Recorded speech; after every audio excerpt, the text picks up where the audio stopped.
hablaremos del caso de Karina Vetrano y Chanel Lewis. Mientras Karina sale una tarde de agosto a correr como lo hacía usualmente, Chanel está muy enojado en su casa peleando con un vecino. Al final, él también decide salir a caminar. Lo que ninguno de los dos sabía es que sus destinos se unirían ese día, y para Karina esto significaría la muerte. Hola a todos, ¿cómo están? Mi nombre es Lesma, espero se encuentren muy bien. Yo como siempre muy contenta de poder estar un día más aquí con ustedes, muy agradecida de que me estén viendo donde quiera que se encuentren. El día de hoy hablaremos de un caso sucedido en Estados Unidos. Acompáñenme a ver todos los detalles.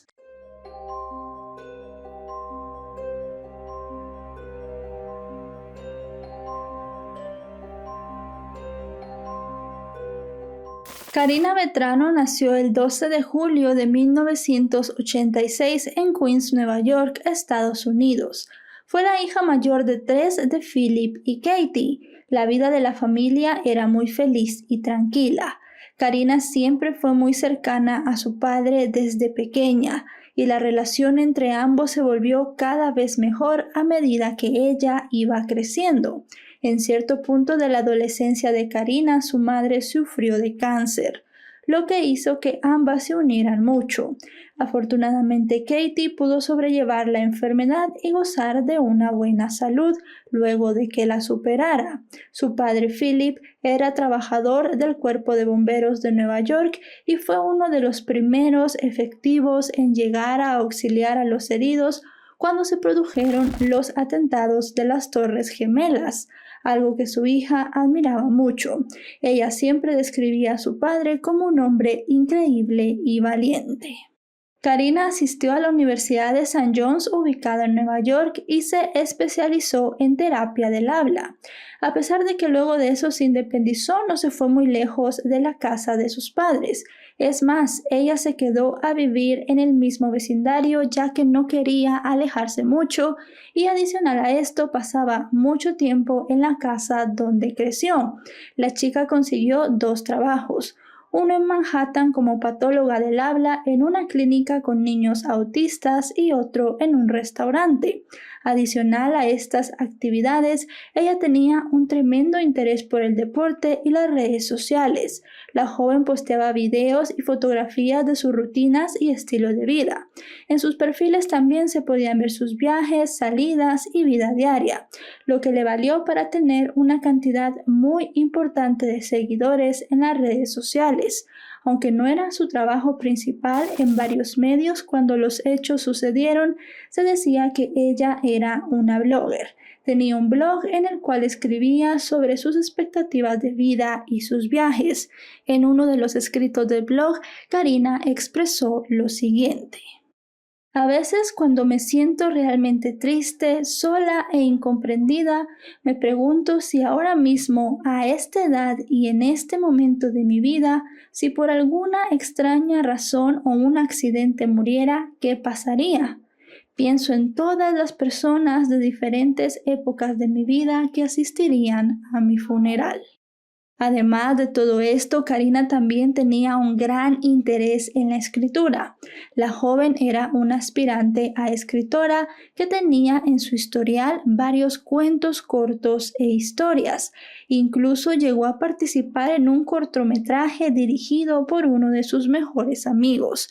Este cortometraje estaba inspirado en uno de sus escritos y llevaba el nombre de Paradox. Karina en el cortometraje tenía el papel de protagonista. Karina era una joven feliz y estaba triunfando en todos los aspectos de su vida. Lo que ella no se esperaba es que el 2 de agosto de 2016 las cosas cambiarían para siempre. Ese día, Karina, de 30 años, estaba esperando a su padre para ir a correr. Ellos salían todos los días a trotar, correr, dar un paseo en los lugares aledaños a la casa de sus padres. Pero ese día, el hombre de 60 años le dijo que él no podía acompañarla. Tenía una lesión en la espalda y no se sentía nada bien. El padre de Karina trató de disuadirla para que ella no fuera a correr sola, pero a pesar de que se lo pidió muchas veces, ella le dijo que todo estaba bien, que nada le pasaría y que regresaría pronto. Karina tenía 2 días de haber terminado su relación sentimental y quería salir a correr para despejarse. En el trayecto, la joven estuvo enviándole mensajes a una amiga, pero luego de un rato estos mensajes terminaron de manera abrupta, cosa que no era nada común en Karina. Ella siempre respondía rápido y estaba atenta, y si se iba a tardar en responder, lo avisaba. Su amiga comenzó a mandarle más mensajes y a llamarla, pero no obtuvo respuesta. La última imagen que se tiene de la joven es la de una cámara de seguridad a unas calles de su casa. En esta imagen se la ve tranquila mientras trota. La cámara no capta a nadie siguiéndola, ni tampoco se ve ningún vehículo extraño. La amiga de Karina siguió intentando comunicarse en varias ocasiones, pero ella no contestó. Luego de un rato dejó de mandarle mensajes y de hacerle llamadas. Pensó que tal vez Karina estaba ocupada y no quería molestarla. Mientras esto pasaba en la casa de la joven, también empezaban a preocuparse, especialmente el padre de Karina. Él sabía que ella no recorría largas distancias trotando, así que él había calculado que Karina tenía que estar de regreso en casa más o menos 1 hora después de haber salido. El problema era que habían pasado casi 2 horas desde que Karina había salido y él no sabía qué hacer. Comenzó a llamarla, enviarle mensajes, pero ella nunca contestó. La madre de Karina y sus hermanos también intentaron comunicarse con la joven, pero esto no dio frutos. Luego de unos minutos, la familia pensó que lo mejor que podían hacer era reportar a la chica como desaparecida. Por su trabajo en el departamento de bomberos, aunque en ese momento ya estaba retirado, el padre de Karina tenía varios contactos en la policía, incluido el jefe del departamento. Llamó a su amigo, le contó la situación y en cuestión de minutos Karina fue considerada una persona desaparecida. Muchos agentes y voluntarios participaron en las búsquedas. La familia temía mucho por la integridad de Karina. Ellos pensaban que tal vez había tenido un accidente y necesitaba atención médica. Pero la búsqueda terminó de la peor manera. A las 11 de la noche de ese mismo día, el propio padre de Karina fue quien encontró su cuerpo.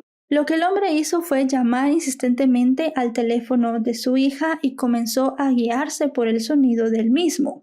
El cuerpo de Karina estaba boca abajo, ella estaba semidesnuda en una zona cerca de un pantano de la localidad, a más o menos 5 kilómetros de la carretera. Una ruta que la joven no solía usar cuando salía con su padre, ya que era un atajo, pero estaba demasiado desolado. Además, los vecinos tenían varios meses quejándose de que la maleza crecía mucho, lo cual no hacía al sitio muy seguro para caminar. Incluso varias personas que se quedaban a dormir en las calles cerca del lugar dijeron que ellos no se acercaban allí porque les parecía muy peligroso. El examen forense determinó que Karina fue violada, golpeada y estrangulada. Sus 2 dientes delanteros estaban astillados y tenía golpes por todo el cuerpo. También faltaba parte de su ropa. Se recuperó ADN de sus uñas, cuello y teléfono celular. Adicional, se encontró un condón usado con el mismo ADN. Esto dio a entender que la joven había luchado por su vida. Lamentablemente, a pesar de tener estas muestras de ADN, no se pudo encontrar una coincidencia en la base de datos de la policía. El crimen conmocionó a toda la localidad. El padre de Karina era muy conocido y respetado y la familia era muy querida.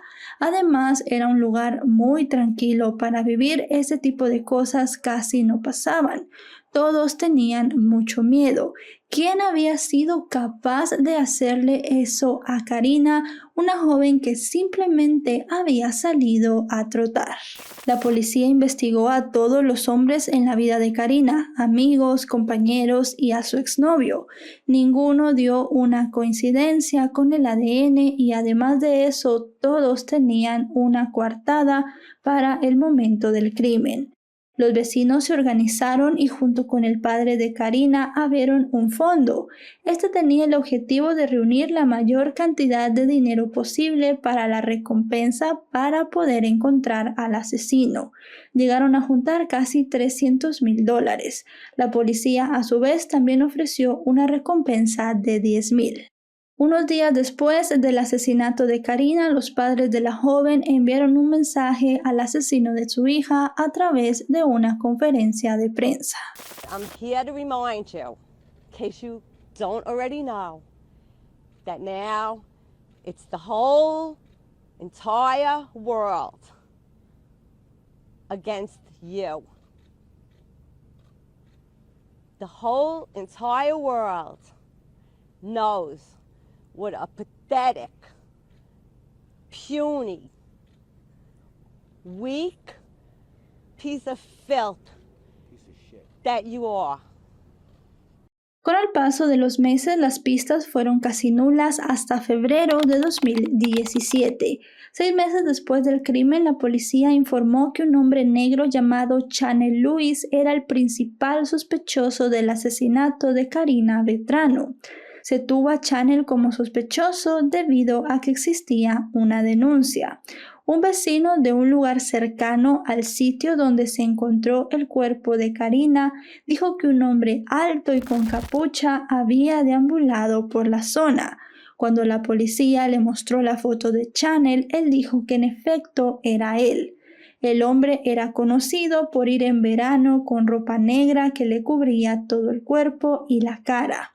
Además, un teniente de policía también reconoció al hombre. Sumado a esto, su historial no le ayudaba. Si bien él no había estado en la cárcel, y debemos aclarar esto porque era por este motivo que su ADN no estaba en la base de datos, tenía varias denuncias de vecinos que lo acusaban de estar espiando por las ventanas y además de eso de orinar en público. Un profesor de su escuela aseguró que en su adolescencia Chanel le dijo que odiaba a las mujeres y que quería apuñalar a todas las niñas. Sumado a todo esto, existe un reporte del servicio de emergencias, en el cual consta que el padre de Chanel lo llevó el día del asesinato de Karina para que lo atendieran. Tenía rasguños y cortes en la parte superior de su cuerpo. Cuando le preguntaron qué había pasado, él dijo que había tenido una pelea y fue atacado por unos hombres. En la sala de emergencias, las enfermeras y el médico decidieron no hacerle más preguntas.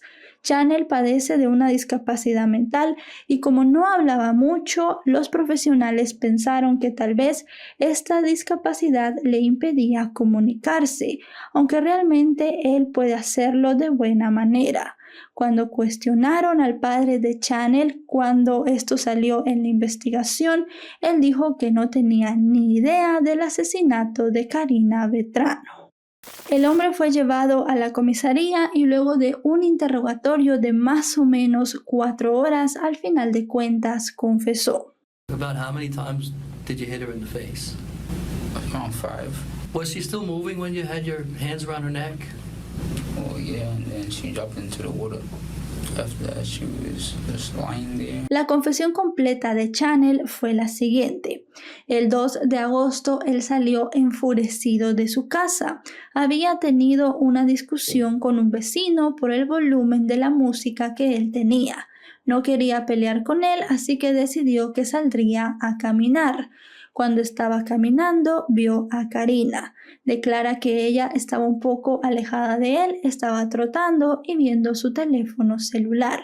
Chanel se le acercó por la espalda y comenzó a atacarla. Cuenta que tenía tanta ira que comenzó a golpearla en la cabeza. A pesar de que el ataque fue brutal, Karina decidió defenderse y luchar por su vida. Lastimosamente, ella no pudo hacer nada en contra de este hombre.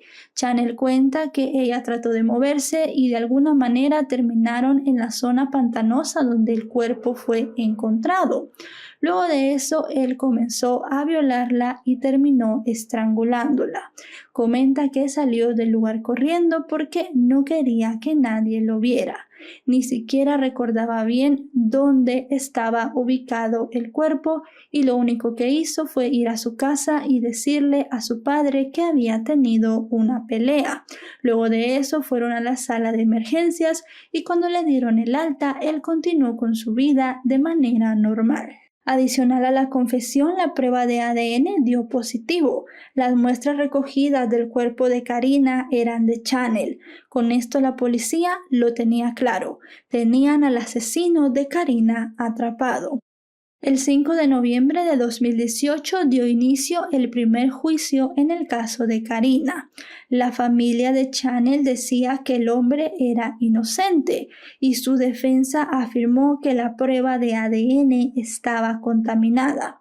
Aseguraron que el hombre, siendo afroamericano y además teniendo una discapacidad mental, estaba sufriendo del racismo de la policía. Dijeron que lo veían como un culpable fácil. Incluso se recabaron varias firmas para liberarlo a través de una página web. Esta iniciativa sumó alrededor de 38,000 peticiones. El juicio al final se declaró nulo, ya que el jurado no pudo ponerse de acuerdo. Un nuevo juicio se programó para marzo de 2019. En este nuevo juicio se mostró el historial del teléfono del acusado. En este se podía ver que los días posteriores al crimen, él había buscado algunos términos en internet, como por ejemplo lectura de cargos, que sucede luego de una sentencia de un delito grave, y la advertencia Miranda. Este último término engloba todos los derechos que se leen a los detenidos. Además, se supo que él tenía 2 fotos sacadas de las redes de Karina y además de eso una fotografía de la escena del crimen que había sacado de un portal de noticias. Este nuevo juicio duró aproximadamente un mes y en abril del año 2019, al final, el jurado regresó con un veredicto. Chanel fue encontrado culpable del asesinato y violación de Karina Vetrano. Para este nuevo jurado, las pruebas que tenía la fiscalía eran suficientes y además de eso, la defensa no había podido aportar mucho.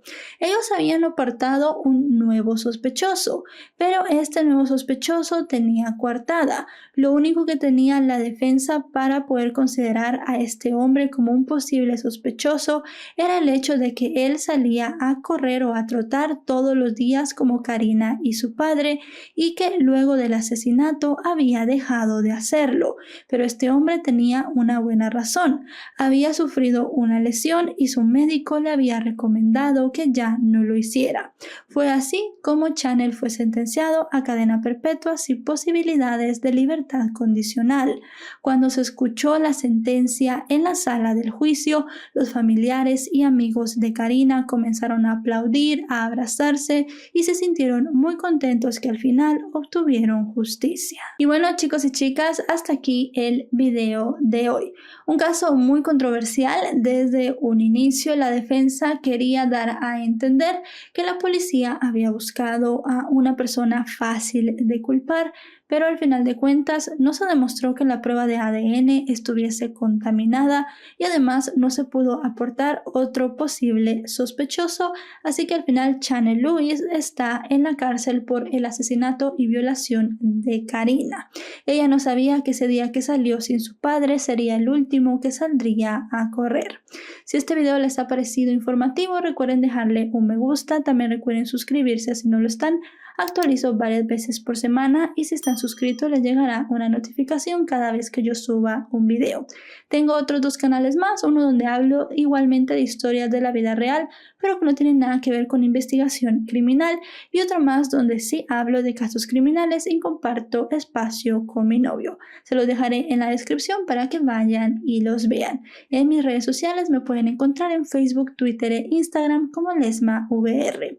Nos vemos hasta otro caso. Adiós.